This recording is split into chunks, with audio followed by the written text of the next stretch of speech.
Hey guys, it's been a while, but I'm finally back. I'll be posting more frequently in the coming months to this channel, so make sure to stick around for insights about Arbitrum native protocols and events. Today, I wanted to cover one of the more interesting developments currently taking place on Arbitrum that I think might have a tremendous impact on its ecosystem in the short term. To start, let's set some context about what has been taking place on the network and check out what this recent short-term incentive program or STIP is about. Earlier this year in March, we saw the ARB token airdrop go live. The total ARB supply airdrop to early users of Arbitrum totaled up to about 1.162 billion out of the 10 billion total supply. This token airdrop had a claim deadline that passed on the 24th of September, exactly 2 weeks ago. The amount of tokens left unclaimed after the deadline was 69.4 million. This added up to about $56 million worth of ARB tokens, which were then sent to the Arbitrum DAO treasury. A week before the claim deadline had passed, an Arbitrum governance proposal detailing a plan about how to use some of those funds productively was also passed. This governance proposal, known as the Short-Term Incentive Program, outlined a plan for how protocols on the Arbitrum network could apply to get a grant from this pool of money. It also outlined some rules and regulations that protocols would have to adhere to in order to be approved for grants and also remain in good favor with the DAO for future grant eligibility. The community voted to redistribute 50 million ARB tokens through this incentive program. These ARB would be given out over the course of the next quarter with a deadline of January 31st, 2024. The ARB proposal has also included a poster that outlines what the timeline for the application and voting processes will look like.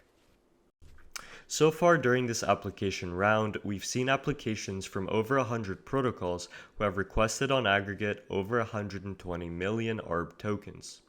Obviously, all of these requests won't be able to pass, so we can expect most of the funding to go to protocols who have had a bigger role in the Arbitrum ecosystem. As of the time of this recording, the protocols who've had their application requests pass include protocols like GMX, Mux Protocol, Radiant Capital, Camelot Dex, Jones DAO, Pendle Finance, Trader Joe, Abracadabra, DopeX, Frax Finance, Socket Protocol, Premia, Dolomite, Rabbit Hole, Silo Finance, Umami Finance, Lodestar Finance, Angle Protocol, Realm, Risk Finance, GalXE, TimeSwap, Rodeo Finance, Tally, and Tales of Illyria. Anyone with ARB tokens can participate in this proposal by voting on the Arbitrum Foundation Snapshot website. If you do want to get involved, I highly recommend going over the different protocol proposals yourself or delegating your votes to Arbitrum delegates who are aligned with your principles. On the Arbitrum Foundation website, you can find the full list of viable delegates who work on reading about, understanding, and governing the Arbitrum ecosystem full-time. I'll leave a link to this down below, along with some other useful resources you can use to stay up to date with what's happening in the STIP program. So what does this incentive round mean for the Arbitrum ecosystem, and how can you as a retail participant capture some of this value? Looking historically at how incentives have fueled activity on different chains, we can expect a decent amount of volume and liquidity to return to Arbitrum even in this dead market. In order to try and get an idea for how we as retail participants could capture some of this value, we can look at how these protocols have incentivized users in the past. Providing liquidity. DeFi protocols need liquidity in order for their products to function. Whether it is a DEX, a per platform, a money market, an options protocol, all of these protocols can only function with liquidity as the foundation for their products.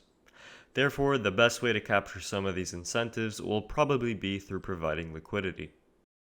This can be to the protocol's token-specific pairs or to their products.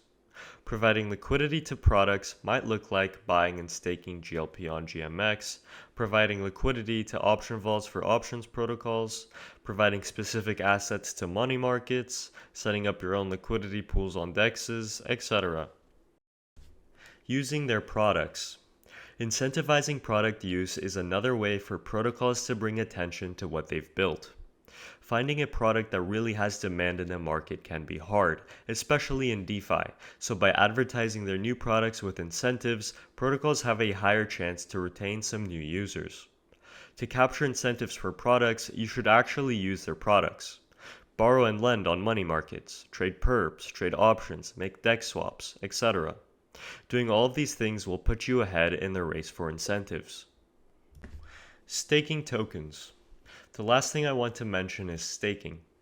There are many different types of tokenomic models in DeFi that all try to do different things. Many of them include staking tokens to remove them from the circulating supply. Based on the model, these token lockups could be a few months to a few years like we see with the vote escrow models. By making extended lockups for protocol tokens, you will probably increase your chances to capture some additional ARB incentives. Taking advantage of all of these strategies could benefit users looking for a short-term play in this boring crypto market. Obviously, we will get to see exactly which of these strategies will be rewarded when the voting round ends and protocols put their plans into action. For now though, we await the distribution of these tokens and prepare for the next round of incentives. That's it for now. I'll try and update you guys on the STIP when the second round of voting ends, but for now, enjoy the oncoming Arbitrum season and take care.